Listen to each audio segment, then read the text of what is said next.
All right, let's be very clear from the start. We are not learning anything new today. This is not another lesson. Think of this as the final checkpoint before you even think about execution. This is day 21, the strategy lock and the readiness gate. Its only job is to validate what you've already built. And this is the most important point. Before you start any kind of practice, any paper trading, your strategy has to be frozen. I mean, completely locked down.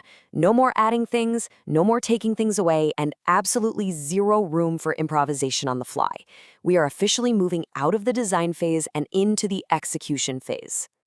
Now, this is going to sound a little backward, but one of the single biggest reasons developing traders fail is because they jump into the practice phase way too early. They treat it like some kind of laboratory for endless experimentation, and that is a fatal flaw when you're trying to build a repeatable process. This slide really lays it all out. On the left, you've got the experimentation lab. That's where you build bad habits and just reinforce random clicking. But on the right, you have execution practice. Its only purpose, its sole purpose, is to build discipline by making you repeat a fixed set of rules over and over with zero deviation. And that's exactly why we have this process. It's a mandatory gate. It's not optional.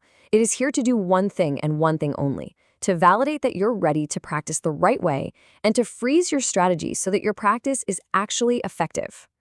So, this gate has 5 specific checks we have to go through. First, we lock the context. Second, we do a strategy recall test, purely from memory. Third, you define your failure scenarios. Fourth, you have to explain your process simply. And last, you make a really honest call about whether you're ready or not. Let's walk through each of these right now. Okay, we've arrived at the very core of this entire readiness check. It's called the internalization test. And listen, this isn't a test of how good your notes are. This is designed specifically to expose any weaknesses in your actual understanding of the system you're about to trade. So what is internalization? It means your rules have gone from words on a page into your actual operational thinking. It's about getting to a state of unconscious competence, where you can access the right action instantly without needing to look at a cheat sheet. For real-time execution, this is completely non-negotiable. So the first test is simple, but it's tough. From memory and memory alone, you need to write down the core logic of your strategy. What are the market conditions you need? What's the entry logic, the stop-loss logic, the target logic, and what's your position sizing rule? The caption here says it all. From memory only, no charts, no examples. If you can't do this, the strategy isn't really yours yet. You know, knowing when to trade is only half the battle. The other half, and you could argue it's even more important, is knowing when not to trade. So the very next step is to clearly define the boundaries, the situations where your strategy gets put on the shelf. And there are very strict rules for this part. You have to list 5 distinct situations. They have to be based on objective, structural reasons you can see in the market, not on how you feel and not on what you think might happen next. This is all about removing emotion and prediction from the decision to stay out. So let's make this real. Pause for a second and ask yourself this question directly. Could you, right now, list 5 objective, structural reasons why your strategy is completely invalid in a certain market environment? Your ability to answer that question clearly is a direct measure of your risk management maturity. All right, the final check for internalization is the explanation test. Could you explain your entire process from start to finish to a complete beginner in, say, 6 to 8 sentences without grabbing a chart to point at? If you feel that pull, that urge to use a chart, that's a huge signal that your process itself isn't clear enough. Simplicity is the ultimate proof of understanding. Okay, so once you've gone through all the internalization tests, we get to the final piece of the puzzle, an honest self-assessment. This is where you have to look at the evidence and decide for yourself if you are truly ready to move forward. This checklist demands complete honesty with yourself. Can you actually reject a setup that looks good but doesn't meet every single rule and feel no regret? Do you feel that little urge to just add one more indicator?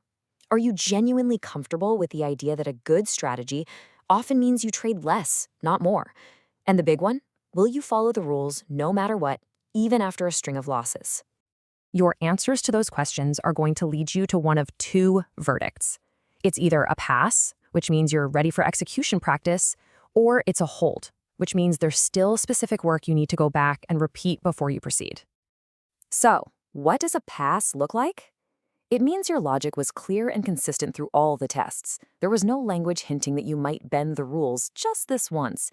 And you've shown that you truly accept that your edge requires patience and probably a low frequency of trades. A hold is the right call if there's any confusion in your logic. If you're already talking about wanting to modify the rules, or if anxiety about actually executing is already showing up in your answers. Look, a hold isn't failure, it's a safety mechanism. It's there to stop you from practicing flawed habits and digging yourself into a deeper hole. Passing this gate, it means a lot more than just getting permission to start paper trading. It really represents a fundamental shift in your development as a trader. It marks the official transition. You're moving out of the phase of learning and discovery and into the phase of disciplined practice. Your objective is no longer to find new ideas. It's to flawlessly execute one single idea over and over and over again. And this next phase, it's defined by rigidity. You're going to operate with a fixed journaling template, a fixed set of rules that you cannot change, a daily pre-market checklist, and the most important part of all, zero discretion. Your job is not to have an opinion. Your job is to follow the plan. Which brings us to this final defining question. After everything we've just covered, locking down your rules, removing subjectivity, focusing on process, how would you fill in that blank? Consistency comes from what? Your answer to that question really defines your entire approach to trading from this moment on.